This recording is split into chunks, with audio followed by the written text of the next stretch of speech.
எந்த ப்ரூஃப் இல்லாமல் அரெஸ்ட் பண்ணுறாங்க. 7ஆம் தேதி அரெஸ்ட் பண்ணி போகும்போது கூட சிஆர்பிசி ஃபாலோ பண்ணும்போது சாப்பாடு கூட எனக்கு வாங்கி கொடுக்கல அன்றைக்கி ஃபுல்லாக.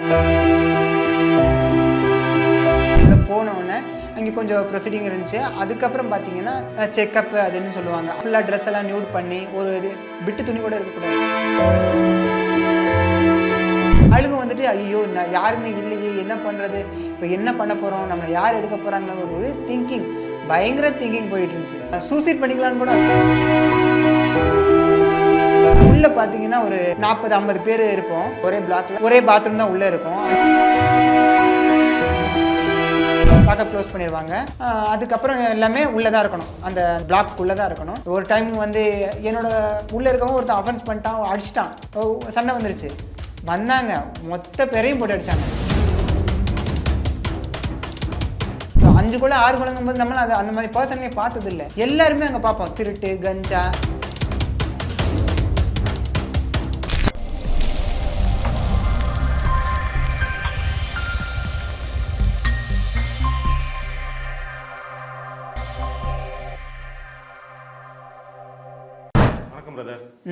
ஒரு வழக்கில் நீங்கள் வந்து 17 நாள் கிட்டத்தட்ட சிறைச்சாலையில் இருந்திருக்கீங்க.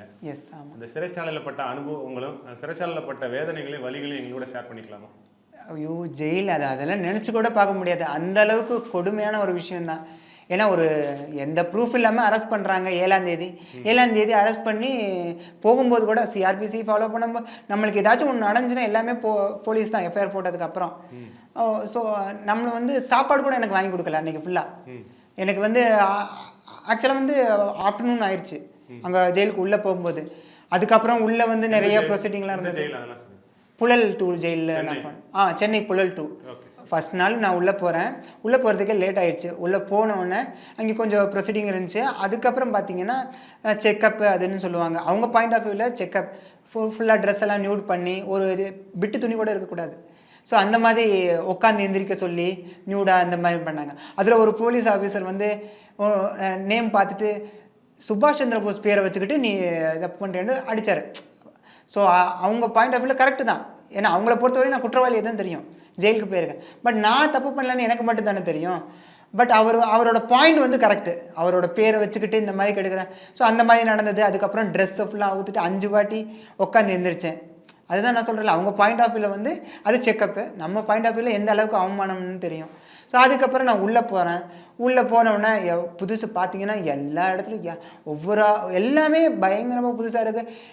நான் அந்த சிறை கூண்டுன்னு சொல்லுவாங்க, அதை வந்து நான் நேரில் பார்த்தோன்னே எனக்கு அப்படியே அழுகு வந்துட்டு ஐயோ நான் யாருமே இல்லையே, என்ன பண்ணுறது, இப்போ என்ன பண்ண போகிறோம், நம்மளை யார் எடுக்க போகிறாங்களோ ஒரு திங்கிங், பயங்கர திங்கிங் போயிட்டு இருந்துச்சு.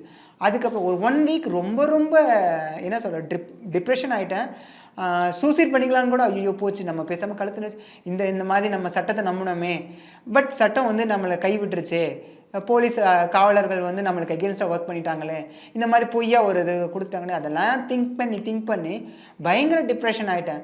அதுக்கப்புறம் வந்து பார்த்திங்கன்னா ஒரு அந்த பயங்கர குளிர், போர்வை கூட கிடைக்காது. அது குறிப்பிட்ட ஒரு பர்சனுக்கு மட்டும்தான் இருக்கும். நம்ம அந்த போர்வை நம்ம வாங்குறதுக்கு அது பண்ணுறதுக்கு எதுவுமே கிடைக்காது. நம்ம பிடிச்சி இழுத்து கூட முடியும். செம்ம குளிர் பார்த்திங்கன்னா பயங்கரமாக இருக்கும், வெயில் பயங்கரமாக இருக்கும். அண்ட் உள்ளே பார்த்திங்கன்னா ஒரு 40-50 பேர் இருப்போம். ஒரே இதில் 60 பேர் இருப்போம். எஸ், ஒரே பிளாக்ல 60 பேர் இருப்போம். ஒரே பாத்ரூம் தான் உள்ளே இருக்கும். 5 மணிக்கெல்லாம் வந்து லாக்அப் பண்ணிடுவாங்க. ஸோ நாங்களாம் உள்ளே தான் இருப்போம். உள்ளே இருக்கும்போது இப்போ வந்து பாத்ரூம் வருதுன்னா 60 பேருக்குமே அந்த ஒரு விஷயம் தான். அண்ட் ஓப்பனாகவே இருக்கும். இப்போ நீங்கள் வந்து உள்ள ஃபஸ்ட் டைம் ஜெயிலுக்குள்ளே போகும்போது என்ன டைம் பார்த்தீங்கன்னா கரெக்டாக ஒரு 3 மணிக்கு மேலே தான் இருக்கும். 3 மணிக்கு? ஆமாம். அதாவது ஈவினிங் 3 மணி இல்லை, 3 மணிக்கு மேலே தான் இருக்கும். அதான் ஒரு 6 மணின்னு வச்சுக்கலாம். ஆமாம், 6 மணிக்குள்ள நீங்க உள்ள ரீச் ஆயிட்டீங்க இல்லையா? ரீச் ஆயிட்டேன். இப்போ நீங்க வந்து வெளியில இருந்து உங்களோட வாழ்க்கை சுதந்திரமும் ஜெயிலுக்குள்ள போகும்போது இருக்கிற சுதந்திரமும் வேற. சொல்லுங்க, இடத்துல போனா அது சுதந்திரங்கிறது ஓகேவா? அப்போ நீங்க இது வரைக்கும் வெளியே இருந்த ஒரு எக்ஸ்பீரியன்ஸ் இப்போ உள்ள போய் ஃபர்ஸ்ட் நாள் நைட்டு நீங்க தூங்க போறீங்கல்ல? இல்ல தூங்கவே இல்ல ஃபர்ஸ்ட் நாள். அந்த இதை சொல்லுங்க, அது எப்படி நீங்க கஷ்டப்பட்டீங்கன்னு சொல்லுங்க. ஏன்னா இப்போ நீங்க உங்க வீட்டுல ஏசில படுத்திருப்பீங்க, ஃபேனு கீழே கூட படுத்திருப்பீங்க. எங்க வீடு ஒரு சாதாரண ஒரு ஏதோ ஒண்ணு அங்க படுத்தா நீங்க நிம்மதியான ஒரு தூக்கம்னு இருக்கும். பட் அந்த ஃபர்ஸ்ட் டே ஜெயிலுக்குள்ள போறீங்க இல்லையா, அது எப்படி இருந்தது? அந்த கொடூரமான வாழ்க்கை உங்களுக்கு எப்படி இருந்தது? ஃபர்ஸ்ட் டே நான் போகும்போது அன்றைக்கி ஃபுல்லாகவே தூங்கலை. அன்றைக்கின்னு இல்லை, 17 டேஸே நிம்மதியாக தூங்கலை. பட் அன்றைக்கி போன அன்றைக்கி முழுமையாகவே தூங்கலை. எல்லாரையும் என்னடா இப்படி ஆகி போச்சு அப்படின்னு சொல்லி நம்மளை யார் காப்பாற்றுவா அப்படிங்கிற ஒரு திங்கிங். ஸோ இந்த மாதிரி 1 by 1 அப்படியே ஃப்ளாஷ் ஆகிக்கிட்டே போயிட்டு இருக்குது. ஸோ அவ்வளோதானா நம்ம லைஃபு, நம்ம எஃப்ஐஆர் ஆகிடுச்சு, நம்ம ஜெயிலுக்கு வந்துட்டோம். பட் இது வந்து மற்றவங்களுக்கு வந்து இது இப்போ நாங்களாம் கிராமத்தை அவங்களுக்கு வந்து ஜெயிலுக்கு போனாவே அவங்க வந்து குற்றவாளி அப்படிங்கிற ஒரு மைண்ட் செட் வந்துடும். பட் இது விசாரணை கைதி அப்படிங்கிற ஒரு விஷயம் மைண்டே வராது, யாருக்குமே வராது. ஜெயிலுக்கு போயிட்டு வந்தானா ஒரு மைண்ட் செட் தான் வரும். ஸோ அந்த விசாரணை கைதியாக இருந்தால் கூட அவங்க மற்ற ஊர்லெலாம் ரொம்ப ரொம்ப கேவலப்படுத்தியிருக்காங்க. அம்மா அப்பாலாம் இது மாதிரி ஸோ ரொம்ப என்னென்ன ஜெயிலில் இருக்கானா அவன் இருக்கானா அப்படி இப்படின்னு ரொம்ப ரொம்ப கேவலப்படுத்தியிருக்காங்க. இது எல்லாமே நம்மளுக்கு உள்ளே இருக்க நம்மளுக்கு தெரியாதுல்ல. இப்போ நீங்கள் வந்து அன்னைக்கு நைட்டு வந்து உங்களால் தூங்க முடியல இல்லையா? ஆமாம் ஆமாம். இப்போ உங்களுக்கு ஜெயில் மேட்ஸ்ன்னு இருப்பாங்கல்ல, ஆமாம், அவெல்லாம் இஷ்டத்துக்கு காலையிலே செஞ்சிருப்பான வச்சு அந்த கதை இந்த கதை அப்படின்னு எப்படி உங்களை ஜெயிலுக்குள்ள இன்வைட் பண்ணாங்க? இப்போ நீங்க ஒரு பிளாக்குள்ள போறீங்க அப்படின்னா கிட்டத்தட்ட அங்க ஒரு 20 பிளாக் இருக்கும். 20 பிளாக்ல ஒரு பிளாக்கு 50-60 பேர் இருப்பாங்க இல்லையா? அதுல வந்து மோஸ்ட் டேஞ்சரஸ் கிரிமினல்னு ஒரு செக்ஷன் வச்சிருப்பாங்க. உங்களது வந்து விசாரணை கைதி அந்த மாதிரி இருக்கும். ஆமா, இது காமனா போட்டுருவாங்க. ஆமா, அந்த காமன் கைதிக்குள்ள உங்களை எப்படி இன்வைட் பண்ணாங்க? காமன் கைதிங்கன்னு பார்த்தீங்கன்னா அதுலேயும் கொலை பண்ணிட்டு வந்தவங்க இருப்பாங்க, பெரிய பெரிய எஸ் ஆமாம், அவங்கெல்லாம் வந்து இருப்பாங்க. இப்போ அவங்களுக்கு நம்ம வந்து பணிவிட பண்ணணும், ஏன்னா நம்ம புதுசு. ஸோ அப்படிங்கும்போது அவங்க சொல்கிறத நம்ம கேட்கணும். அவங்க கேட்பேன் 5 கொலை 6 கொலைம்பாங்க. நம்மளே ஒரு ஒன்றும் இல்லாத கேஸுக்கு தப்பே பண்ணாமல் உள்ளே வந்துருக்குறோம். நம்ம போய் அவங்கள எதிர்த்து முடியாது அப்படின்னு சொல்லி ஏதாச்சும் ஆயிருமென்ட்டு அவங்க சொல்கிறது எல்லாத்தையுமே நாங்கள் செய்வோம். அது மட்டும் இல்லாமல் பிடி யார்ட்டாச்சும் வாங்கிட்டு வர சொன்னால் அது வாங்கி கொடுக்குறது. ஸோ அது மாதிரி அந்த மாதிரி ஹெல்ப் பண்ணுங்கிறது கம்பல்சரி நாங்கள் பண்ணி தான் ஆகணும். இல்லாட்டினா அவங்களோட பகைச்சிக்கிட்டோம்னா நம்மளை எதுவும் பண்ணிடுவாங்களோ அப்படிங்கிறத ஒரு பயம் இருக்கும். ஏன்னா நம்ம ஃபஸ்ட் டைம் போகிறோம், என்ன எப்படி இருக்குன்னு தெரியாதுல்ல. ஸோ 5 கொலை 6 கொலைங்கும்போது நம்மளும் அது அந்த மாதிரி பர்சனலே பார்த்ததில்ல.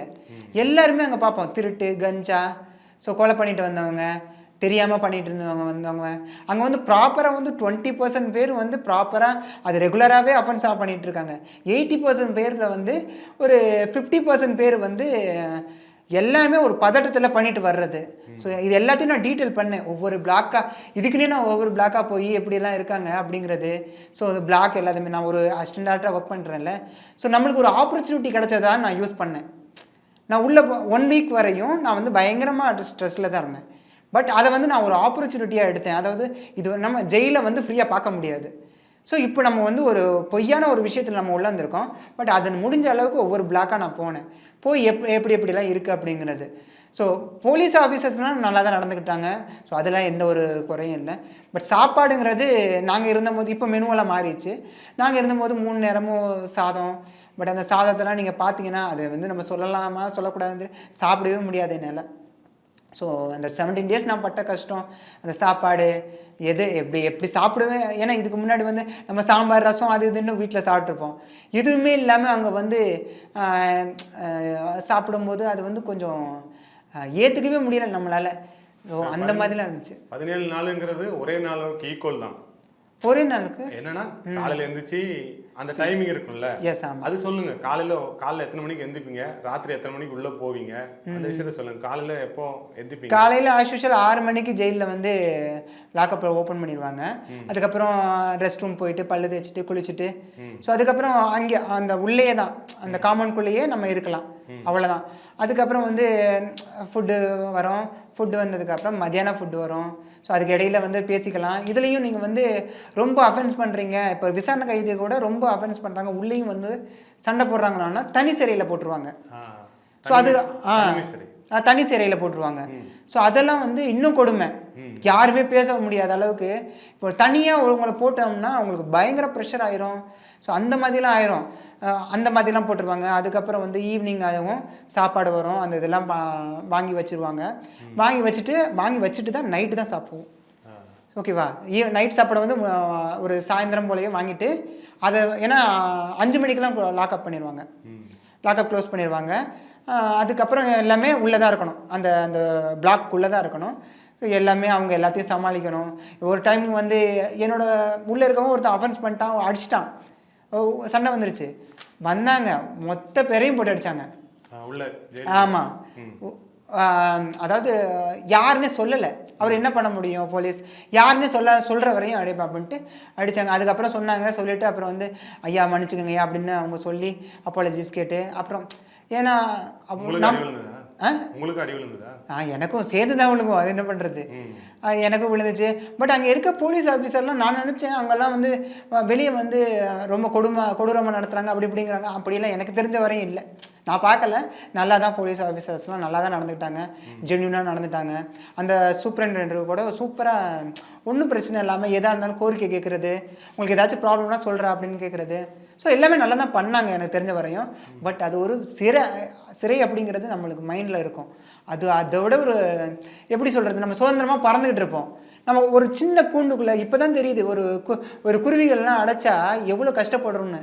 இப்போ நம்ம எங்கேயுமே சுற்றி தெரிஞ்சவங்க ஒரு சின்ன கூண்டுக்குள்ளே அடைச்சா அவ்வளோ ஸ்ட்ரெஸ்ஸாக இருக்குது, பயங்கர மைண்டெல்லாம் சூசைடுக்கு போகுது, சூசைட் பண்ணிக்கலாமா, ஐயோ லைஃப் போச்சு அப்படி இப்படின்லாம் போச்சு. அதுக்கப்புறம் வந்து நான் தான் சொன்னேன்ல, அதாவது அதுக்கப்புறம் இது ஒரு ஆப்பர்ச்சுனிட்டியாக பார்த்தேன். ஏன்னா நான் ஒரு அசிஸ்டன்ட் டைரக்டர் அப்படிங்கும்போது ஸோ இதெல்லாம் எப்படி இருக்குது, லொக்கேஷன் எப்படி இருக்குங்கிறது அது எல்லாத்தையும் பார்த்து நான் அந்த மாதிரி மைண்ட் செட் கொண்டு போனதுனால தான் நான் கொஞ்ச நாளும் கொஞ்சம் ஃப்ரீயாக இருந்தேன், கொஞ்சம் லைட்டாக, அவ்வளோதான். சாப்பாடு தான் காசு கொடுத்தா நல்ல தரமான சாப்பாடு கிடைக்கும்னு கேள்விப்பட்டேன். ஆமாம், பிசிபின்னு சொல்லுவாங்க, அது பணம் கொடுத்தா சாப்பாடு கிடைக்கும் அப்படின்னு. அது இருக்கப்பட்டவங்க வாங்கி சாப்பிடுவாங்க. எவ்வளோ ஆகுது ஒரு நாளைக்கு அந்த மாதிரி தெரியல, அது எனக்கு தெரிஞ்சு இல்லை. நான் பிசிபிலாம் சாப்பிட்டது இல்லை, நான் நார்மல் சாப்பாடு தான். நம்ம பிசிபி சாப்பிட்ற அளவுக்கு நம்மளுக்கு பேக்ரவுண்டு இல்லை, எதுவுமே இல்லை, சாதாரண ஒரு கிராமத்து பர்சன். எனக்கு வந்து என்னோட ஃபேமிலிக்கு தெரிஞ்சதே, இங்கே வச்சிருக்கேன்னு தெரிஞ்சது ஒரு 8 டேஸ்க்கு அப்புறம் தான் தெரிஞ்சது. ஸோ அப்படிங்கும்போது நம்மளுக்கு எங்கள் வீட்லேயும் செய்கிற அளவுக்குலாம் பணம் இல்லை, எதுவுமே இல்லை. அப்படிங்கும்போது நம்ம நார்மல் தான். பட் பிசிபி நிறைய பேர் சாப்பிடுவாங்க. அதில் அந்த கொலை அது சொல்லியிருக்காங்களா, அவங்களாம் பிசிபி நிறையா சாப்பிடுவாங்க. அவங்க சொல்லுவாங்க, நான் பொருளை வாங்கி கொடுப்பேன்ல எந்திரா அப்படின்ட்டு வாங்கி கொடுப்பாங்க சம்டைம்ஸு. ஸோ அந்த மாதிரி நேரத்தில் அமிர்தம் மாதிரி அது வந்து அந்த ஒரு விஷயம் வந்து அமிர்தம் மாதிரி நம்மளுக்கு தெரியும். ஏன்னா கண்டினியூஸாக இந்த சாப்பாடு சாப்பிட்டு அதுவே ஒரு நார்மலாக தான் இருக்கும், பட் அது நம்மளுக்கு அமிர்தமாக இருக்கும். ஸோ இந்த மாதிரிலாம் நடக்கும். இப்போ ஒரு டம்மி கேஸரா அப்படின்னு சொல்லிட்டு அங்கே என்ன பண்ணிட்டாங்க, இந்த நடிகை இருக்காங்கல்ல அவங்களோட நான் ஒரு ரிமைண்ட் ஆனோடனே நியூஸ் பேப்பர்லாம் வந்துருச்சு. நியூஸ் பேப்பர் உள்ளே வந்துருச்சு. ஆமாம், அது தெரியும். நியூஸ் பேப்பர் உள்ளே வந்துருச்சு. ஸோ அதில் ஃபோட்டோலாம் என் ஃபோட்டோலாம் இருந்துச்சு. அந்த நியூஸ் பேப்பரில் அந்த பையன்டா அப்படின்னு சொல்லி என்ன இஷ்யூவோ அந்த நடிகை பேரை சொல்லி அங்கே 17 டேஸ் வந்து 15 டேஸ் 2 டேஸ் நார்மலாக போச்சு. 15 டேஸ் வந்து என் பேர் வந்து என் சுபாஷ்னு சொல்லி கூப்பிட்டது கிடையாது, அந்த நடிகை பேர் சொல்லி தான் எனக்கு விடுவானுங்க.